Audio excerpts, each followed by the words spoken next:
My name is Betty Jane Makings Bender. I was born October 3rd, 1925 in Rockport, Missouri, on a farm between Rockport and Tarkio. My parents' names were Earl and Molly Makings, and they were married March 20th, 1912 at Rockport, Missouri by Reverend Gilbert Cox and his little sister Edith Makings and Eunice Slimp, my mother's sister, were their attendants. And Emmett Makings was best man. It was snowy and very cold, and they went in a horse and buggy. That was 1912. This is a picture of, that was way back, and this, the oldest was my dad, the second was Uncle Emmett, and the third was Aunt Donnie. They had 6 children, and my dad was the oldest. He was killed on the railroad, walking home, and a train hit him. And then his wife, Nancy, died just a short time later of pneumonia, leaving 6 children under the age of, is either 12 or 13. My dad was the oldest. So then they were,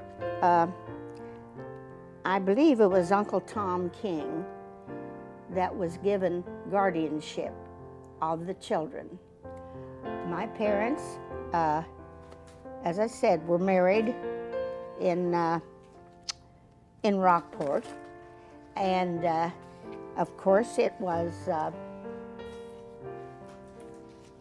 pretty hard times, depression times, and my oldest brother Eugene was born in, they were, my mother and dad were married, that was, I think I told you, George Earl Makings and Molly Jane Slimp Makings. They were married on March 20th, 1912. Then my oldest brother Eugene was born in March of 1913. Then about 3 years later, I had a sister, baby sister that was, well, Helen Marie, and she died of pneumonia when she was just about a month old. And then my brother Adrian, Willis Adrian Makings, was born in about 1918. And then my sister, Iva Ione Makings, was born in 1920. All of them at Rockport. And then I was born 5 years later in 1925. We were all pretty poor. And my Aunt Cecil, my dad's sister, and husband, Uncle Jess, had moved to Kansas City, Missouri from there. He was a mechanic, and automobiles were just being, coming into use. So he got a job working on the automobile. So she and Cecil read in the paper they were building the Highway 169 from Kansas City, Missouri to St. Joe, Missouri. And they needed workers. So my dad came down looking for work to see if he could get a job helping build the highway. while we stayed with Aunt Donnie and Uncle Charlie Farley. And they already had 4 boys. And then there were 4 of us. And we all lived in that farmhouse, or survived in that farmhouse. I don't know, I think it took a month or so before Dad came back to move us down to Smithville, Missouri. And we've been there ever since. And then I was baptized in the Christian church when I was 12 years old, about 1937. And that was a very important part of my life, because even though my mother and dad didn't go to church, my sister and I did. And we lived on the farm, but we would walk to town to be in activities of the church. And the pianist, Estella Yates, thought I could sing. So when I was a little girl, she had me sing a lot of solos. And I still remember one about, I want to send a whisper song across the ocean blue to say to all the children there, Jesus loves you, loves you. Well, my siblings was, the oldest one was Glenn Eugene Makings. He was 13 years older than I was. But anyway, it was Depression times, and there were hardly any jobs at all for the young men graduating from high school. So President Franklin Roosevelt had established the Conservation Civilian Corps, the CCC camps. And so many of the young men were going to that, and they received $30 a month, and they kept $5 to live on, and they sent $25 home to the families.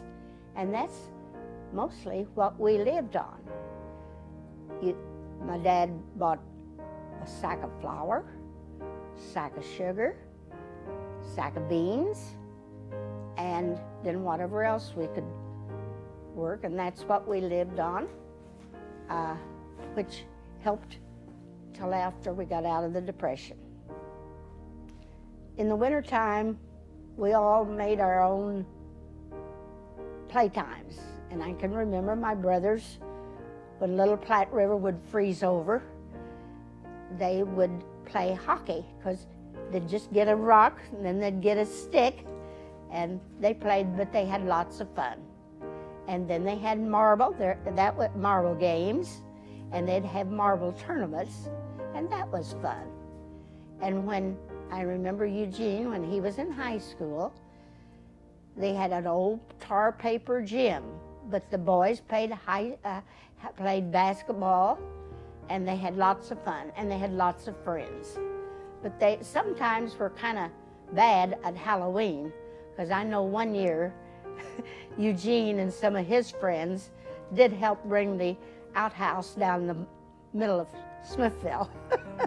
So they were pretty mischievous, but lots of fun. Of course, we lived in cold houses.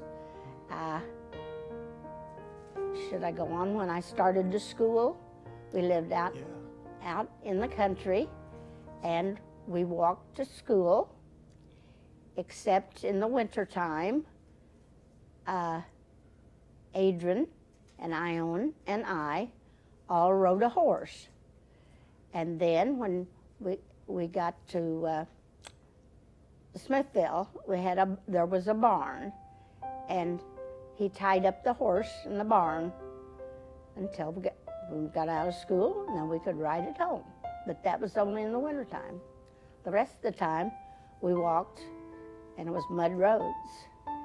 And I remember one Christmas, my sister and I were in the Christian church Christmas program, and we always looked forward to that because you'd get a big orange or you'd get a sack of candy, and we thought that was really great. But anyway, it came a snowstorm while we were at the church, and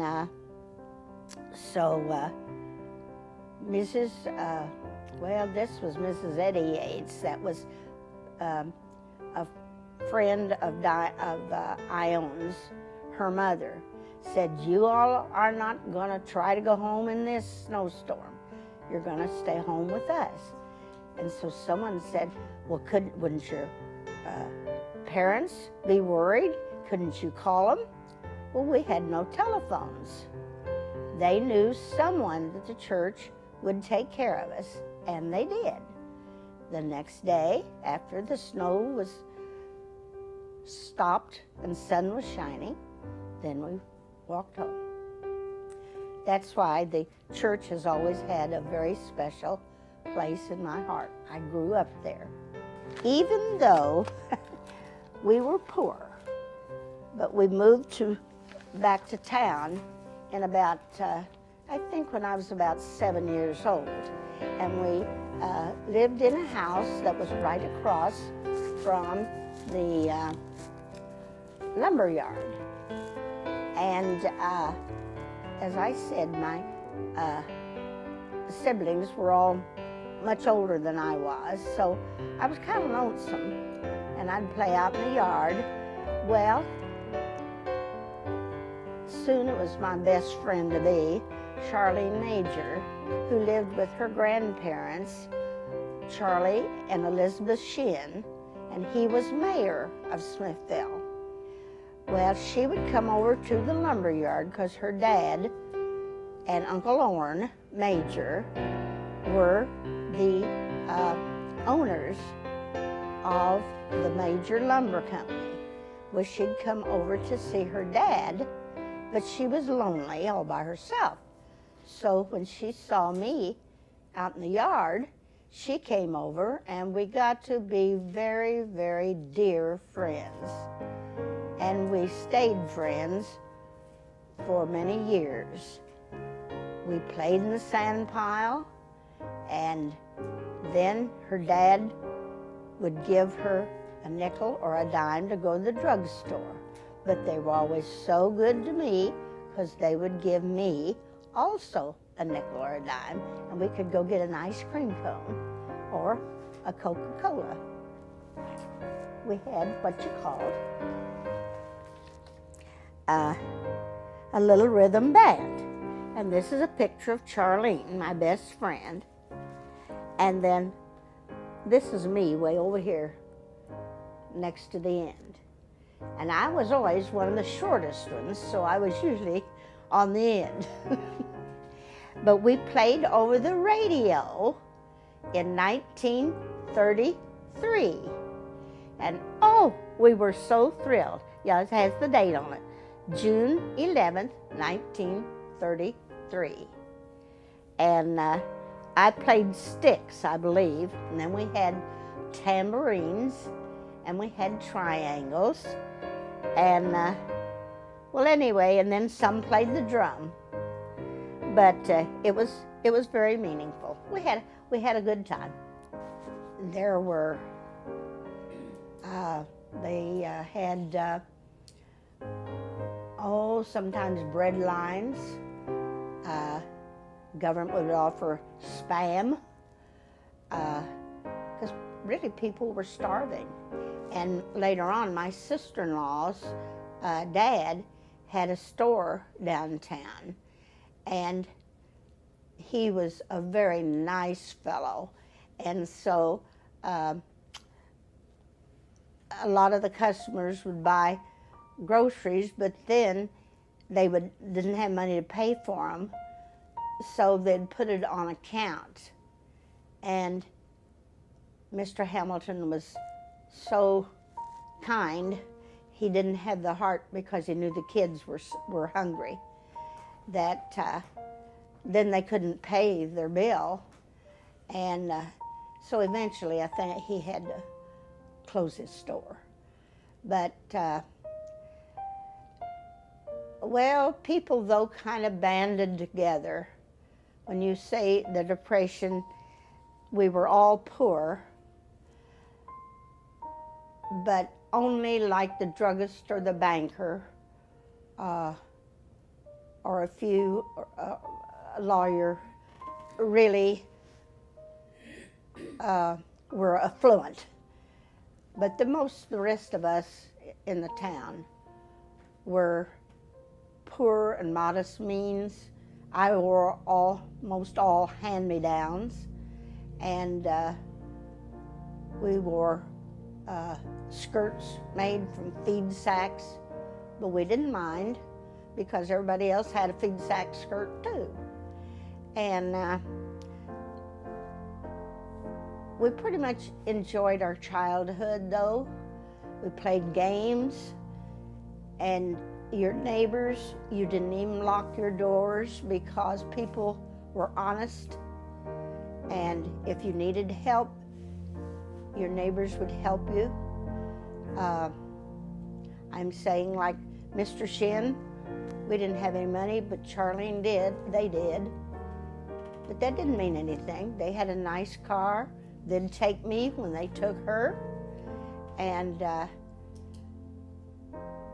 it seemed as though people just helped each other and were caring for each other. And so we got through it. And then the CC camp came along. And of course we always had a garden and tried to raise food as much as we could. And my mother baked all her own bread. Of course, we didn't have radios or, well, later, when I was about in the 7th grade, the radios were just coming in, and electricity, I believe. That is for us.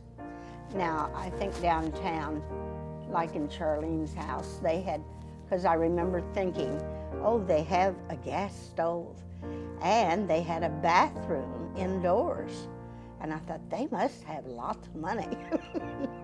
But no, the Depression times were, there was good and bad, but it was hard. Everybody did whatever they could. Same way with jobs. My dad helped a lot of farmers, and but you just did what you could to keep from starving. And I loved my first grade teacher. It was Margaret Collins, and at that time, teachers could not be married. They had to be a miss, and she was a Miss Margaret. But oh, I thought, I just loved her, and I know we had slate boards, blackboards, and erasers. So I would, after school, I wanted to go by, and so I wanted to clean all the erasers for her, so they'd be ready to start the next day. And then through school, we just, we had plays. And I remember we went to, in about junior high, we went to the American Royal, and then we had senior play. And of course, when I was growing up again, even those Depression years, we had on Saturday nights in the summer, we always had band concerts, and they had a city band, town band, and they'd play, and then usually the church would have an ice cream supper, and so the farmers would all bring their eggs and their crops to town, and then they'd shop at the grocery store or the Morton Mercantile. And so it was pretty happy times, though, even though we were poor. Well, we lived in the east part of town. And we didn't have a car, so my mother would need some groceries. So I would, after school, I'd walk to town, down to the grocery store. And as I went down to Ben Russell's store, I went right by a garage. And that is where this young man was working on cars. Now, where's that picture? And here he is. Here he is. He was always very slender, but he thought I was kind of pretty. So he would always say, "Hi, good looking." And I'd go by, and I was thrilled to death because I was just young. He had a 1933 Chevrolet, I believe it was a 30 coupe, and it had a rumble seat in it. And so anyway, he had a good friend, Jerry Boydston, and he was going with Marjorie Coram. And so they wanted to go roller skating one time. And so Lowell got up the nerve to ask me to go roller skating with him. And we went down to, let's see, a Wynwood skating rink, I believe it was. And that was my first date. And so he fell down, I remember that, and tore his trousers, and so he was kind of angry at that. But anyway, that was the first date, and this was now in 1940, the summer of 42. And then September 2nd, on his 21st birthday, he left for the United States Marine Corps.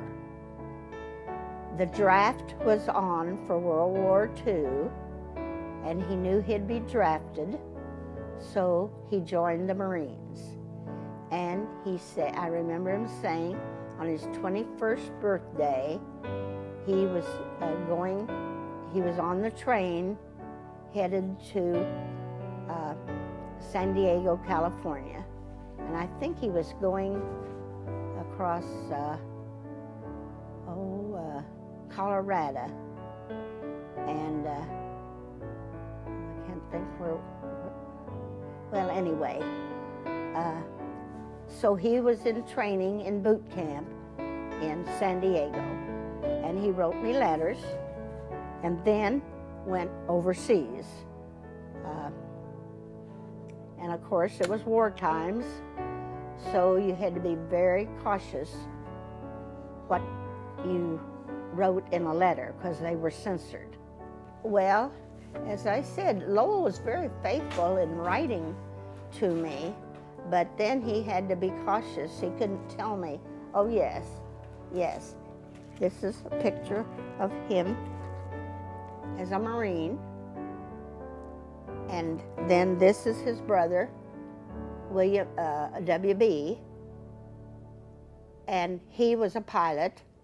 Lowell was a Marine, and then he got to be a, first class, I think.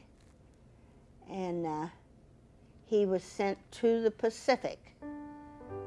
And of course they had to take the islands, and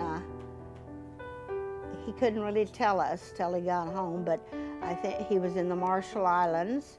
He was also in the Samoa Islands, and then he was wounded on the island of Guam. He started to lie down on a pile of straw or something, and something just told him not to do that. So he moved on over, and then just a few seconds later was when a bomb hit right there. And he was wounded in the back with a piece of the shrapnel.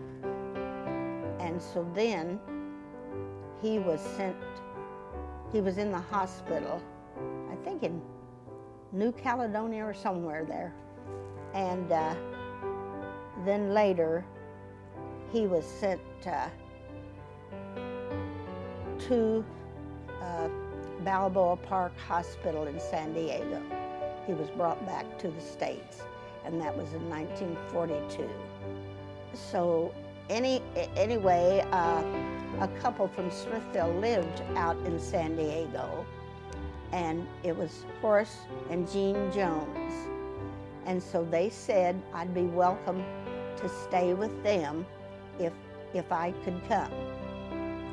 So therefore, I saved my money for a railroad ticket, and it took us 2 days and 3 nights to get from Kansas City to San Diego, California. But then it was one of the best times I ever had in my life. We rode the bus downtown, go to dinner at a hotel. Then for New Year's Eve, we rode the bus up to Los Angeles. And I remember we went to a party at the Palladium. And I believe it was Gene Krupa's band. But we just had a wonderful time. And then I came on back home, and he was discharged, I can't remember dates, but in January or February. And then we were married in June of 1945, June 14th. He was very honest, very hardworking, very determined. And so he went to work. We lived in a little old apartment, upstairs, attic apartment, we called it. And it was so hot, miserably hot. But then, at night, I was still working, but when I'd come home, we'd go out to his grandma's, Grandma Bender's. She had a little farm down around Gashland, and we'd sleep outside because it was too hot upstairs. And then about midnight, we'd get up and go home, where it was a little cooler. But Lowell was going to learn to be a mechanic on the GI Bill. And he worked for Allied Motors, and they were training him on Chrysler products. And so he did real well, but in the wintertime, when the garage was closed up and the motors were running, all those fumes made him sick. So he just couldn't continue that. So in the summer, his dad was building houses, so he said, well, that was outside work in the fresh air, so he would teach him a carpenter business. And so that's what they did. They built houses for, I can't think of his name, but anyway, they built houses for a while, and then, I believe 1946, we bought the house where we live now. But it only had 4 rooms and a bathroom and a basement. And it had been moved in from the country. But I can remember we bought it for $5,000, and we put $500 down on it. And then we paid $30 a month. And that was about $25 toward the principal and $5 toward the interest. But that was our first home. I was still working, and he was too.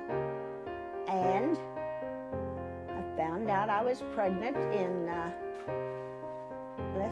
1950. and with my first daughter, Diana Lynn. And we lived there in Smithville, and we had a gas stove, and it was warm. But I was a very foolish mother. I had read so many baby books that it said I needed to sterilize the diapers and sterilize the bottles and everything. And so I did. I boiled the diapers every day, and I had a sterilizer, and I sterilized all the bottles and the nipples every day. So then I was so tired, I couldn't really enjoy the baby. Well, then, my husband had always wanted a farm. And so Uncle Bill and Aunt Addie had owned this little farm east of town. It was 48 acres. Well, Lowell's mother and dad had purchased it from them when they went to California. So then, since he wanted to start farming, why, his mother and dad said we could move out there, and 47 acres he put in corn, and he had some hogs, and so we did move out there. However, there was an outside bathroom and only a pump and a sink in the kitchen. So and then I had to wash out in the shed. But I did have electric washing machine. And so anyway, then I found out I was pregnant with Nancy. And that was 1952. And here I was pregnant with her, with a little toddler. And then I just thought I'd die. I'd never make it to August. And she was supposed to come about the end of July. But she did not arrive till August 11th of 1952. But anyway, I can remember, I thought, oh, I don't want to go to the hospital early. And about 5 o'clock, I was having, or earlier than that, I was having some pains, and I thought, oh, they'll probably pass. But anyway, they kept getting worse. So finally, I told Lowell, I said, I think maybe I better go to the hospital. And he said, all right. So anyway, Dr. Hobbs was my doctor. He took me to the hospital, and then he went to take Diana up to her grandmother's. And then, by the time he came back, Nancy had arrived. And she was Nancy Jo Bender. After Nancy was born, as I said, we had an outdoor bathroom, and it was kind of hard because then I had to give them a bath in the tub or in the sink. And so Lowell and his dad built 2 rooms, 2 big, nice bedrooms on the south side of our house so that we would have more room back in town, so we'd have more room for our growing family. I can remember with Nancy, she always wanted to take her shoes off. So when she was in kindergarten, when they were through, before she could come home, they'd have to go find Nancy's shoes so she could put her shoes back on and come home. After that, Lowell still helped his dad, did carpenter work, and did some farming too. And we had an old red tractor, I remember that. But he decided that he wanted to farm full time.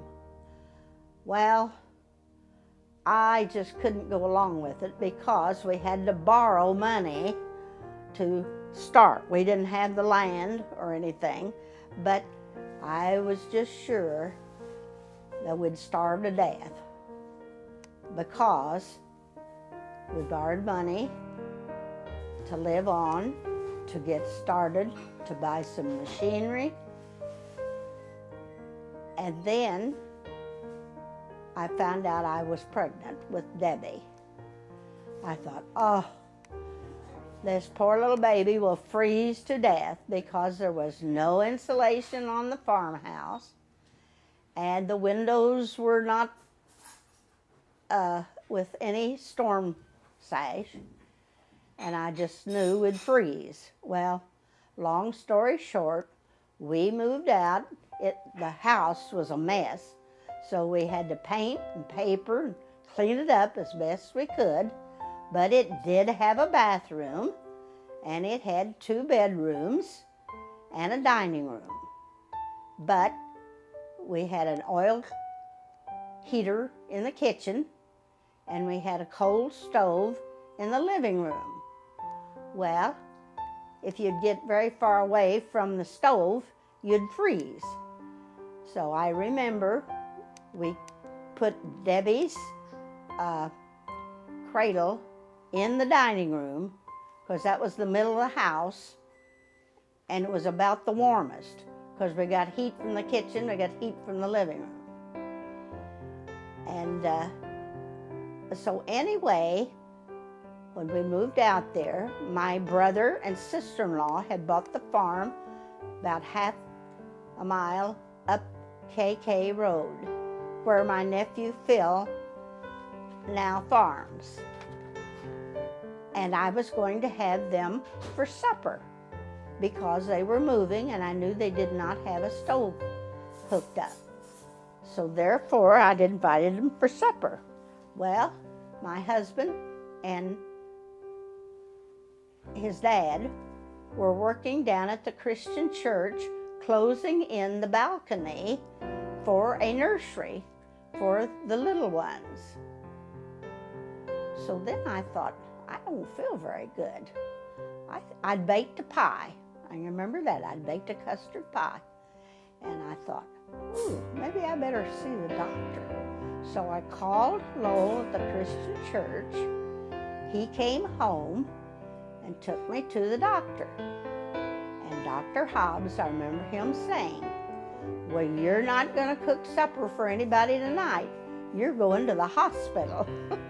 And they're going to serve you tonight. And therefore I did. And then Debbie arrived.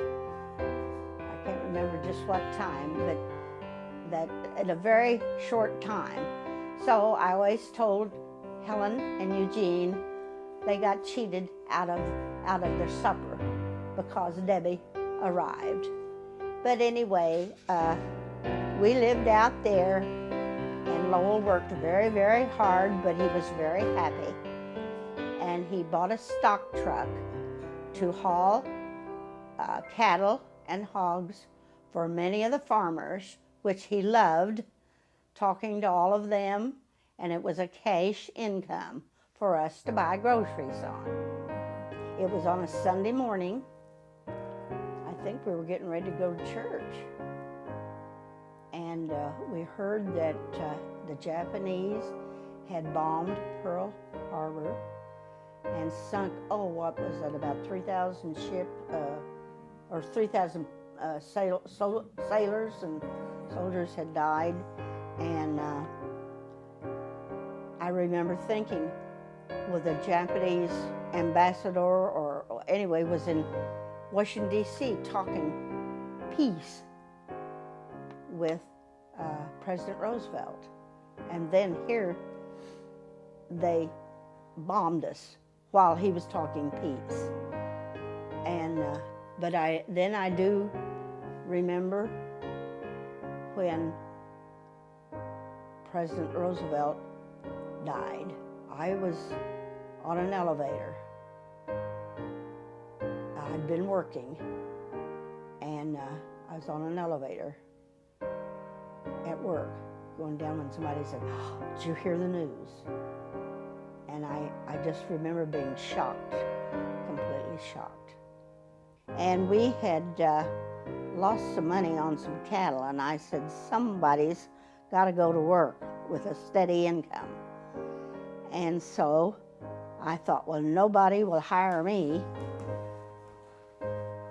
until I have some more schooling. So I went down to check into Maple Woods Community College. And so I went back to school for about 2 years, and I got a secretarial science degree, I believe it was. And Barbara Murphy and I remember, drove together.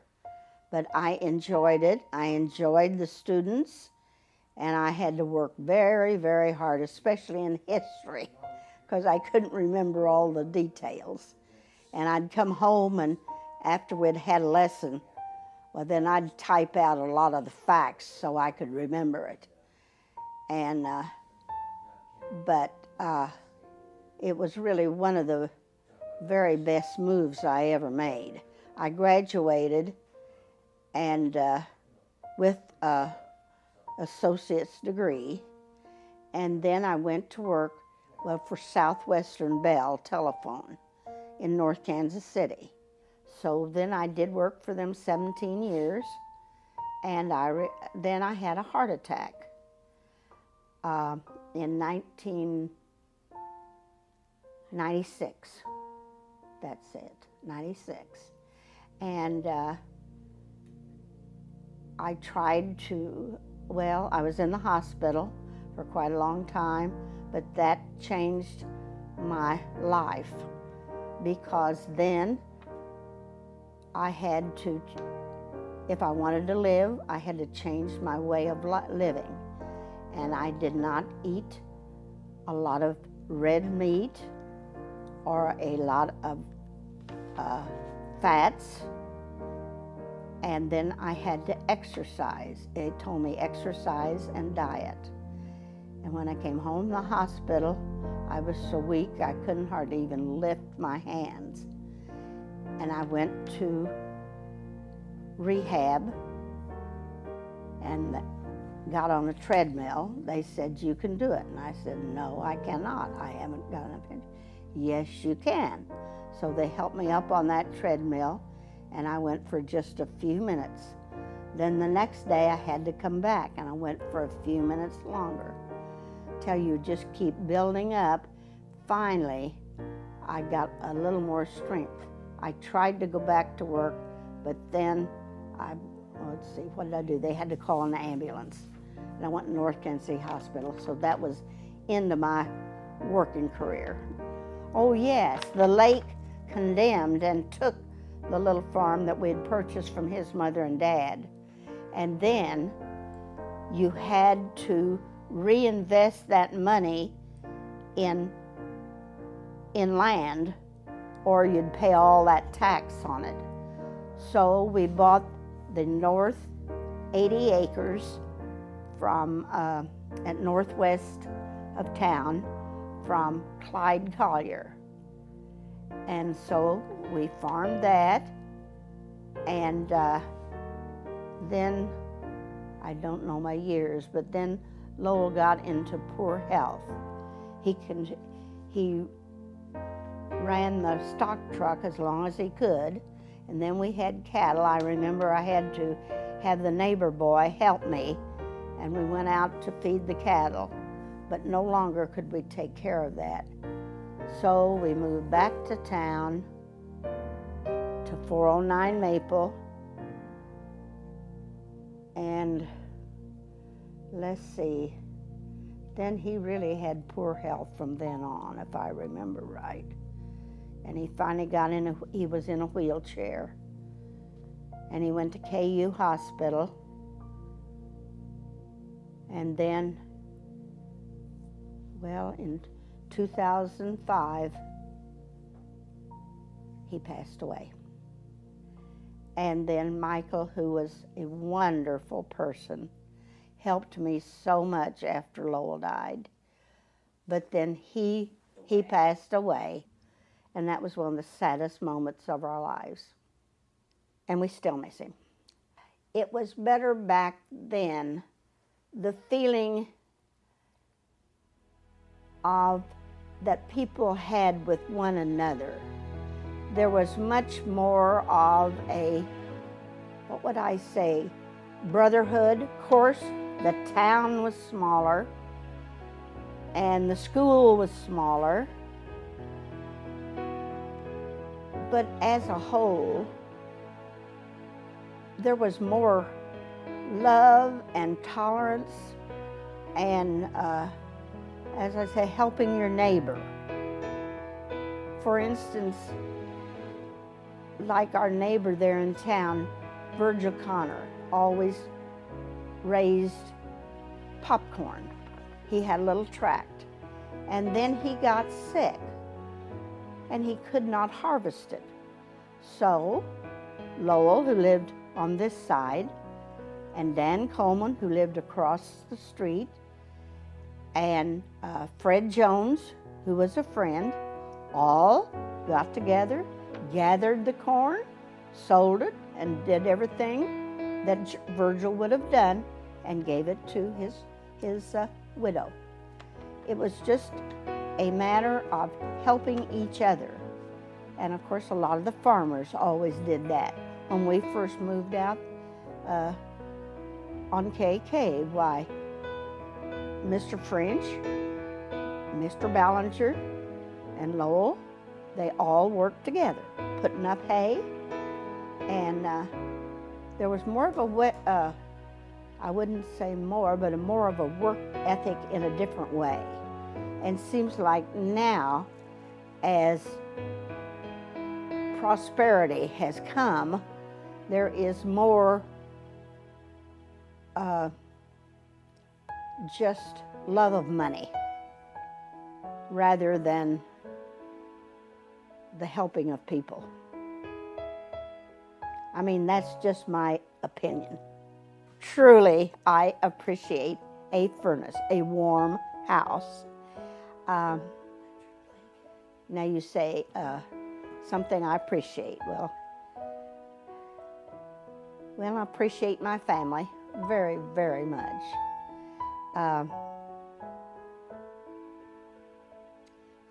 I appreciate a car, having mobility, and really, again,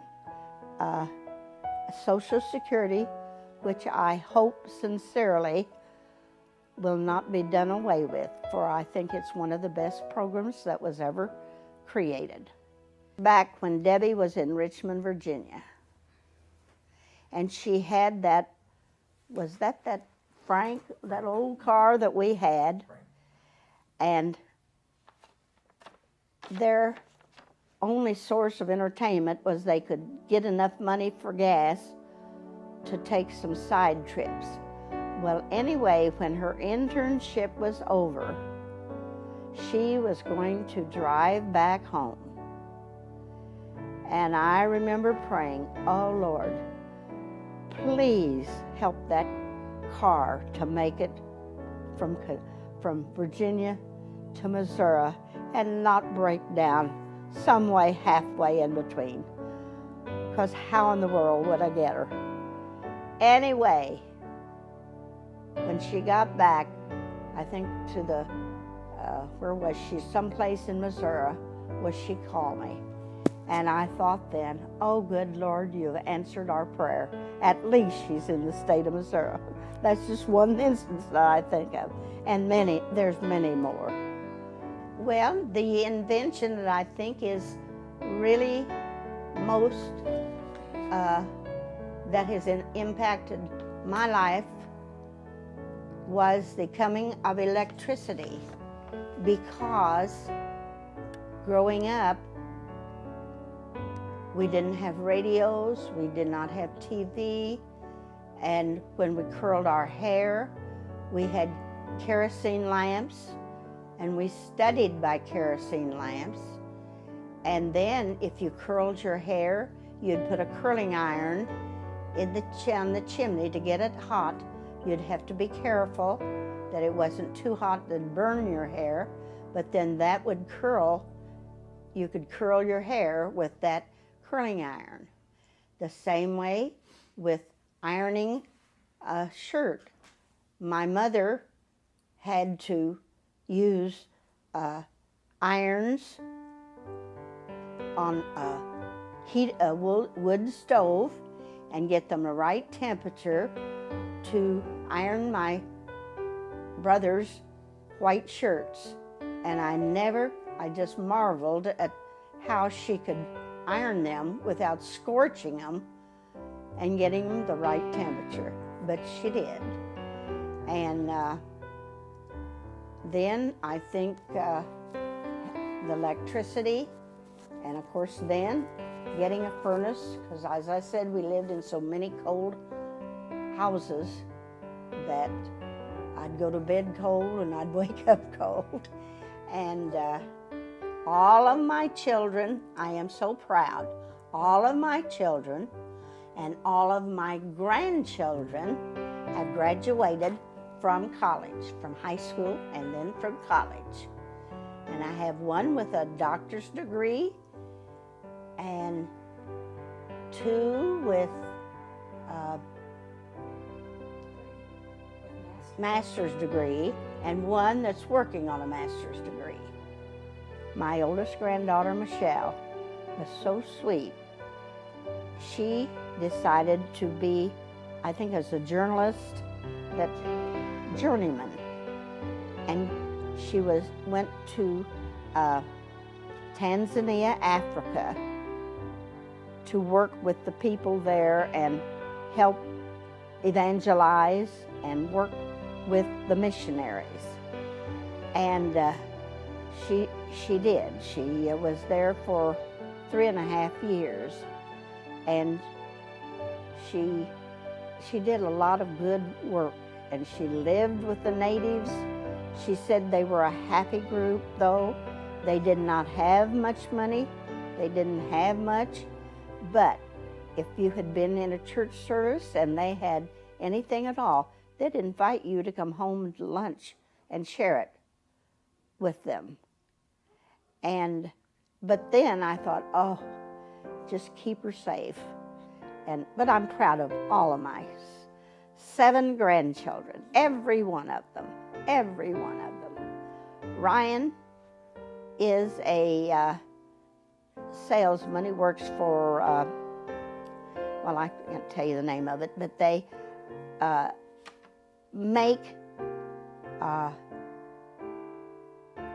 limousines and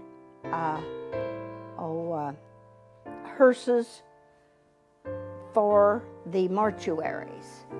And he goes to trade shows and shows their products and demonstrates them. And he's a very good salesman. Very personable, and he's honest. And so I'm proud of him too. And Kelly has done many things. She also has had a trip around the world, and she has gone on mission trips. Seemed like it was Guatemala, wasn't it? And no? Southeast Asia, yes. And then she has come back. She was married, and she has 3 beautiful little children that we adore. And then Jeff figures, if I understand right, he figures water sewer systems, is that right? Costs of them for different towns and so forth. But he does a very good job. And he is married to his wife, Heather. And Tim is quite a successful, he was always good, a good student. He graduated from William Jewell Then he graduated from Missouri MU Medical School. And then he is now a surgeon at Stillwater, Minnesota. And he is married to his beautiful wife, Kata, and they have 2 darling little boys, Alden and John Arlo. All right, then we come to Christopher, who is he graduated from the engineering school at Rolla, Missouri, and then he has become graduated from officers training school. He is now a 2nd lieutenant in the U.S. Army Corps of Engineers and stationed down at Fort Knox, Kentucky. And I'm very proud of him being in the service. And my youngest granddaughter, Taylor, is now at the University of Arkansas, and she is just about to complete her master's degree to be a speech therapist. So I am proud, very proud of all 7 of my grandchildren. Okay, well, yeah, this shows all my grandchildren grown up at Kelly's wedding. Always do unto others as you would have them do unto you, because I firmly believe what goes around comes around. If you have cheated someone back in your life and you think, oh, you got away with it, it was all right, sooner or later that will come around in your life and someone will probably have cheated you. I just believe with all my heart that being kind to one another and treating one another with respect is one of, well, as the Bible says, you love one another, you live humbly, and you walk daily with your Lord. And I believe so. That's really a recipe to your happy life.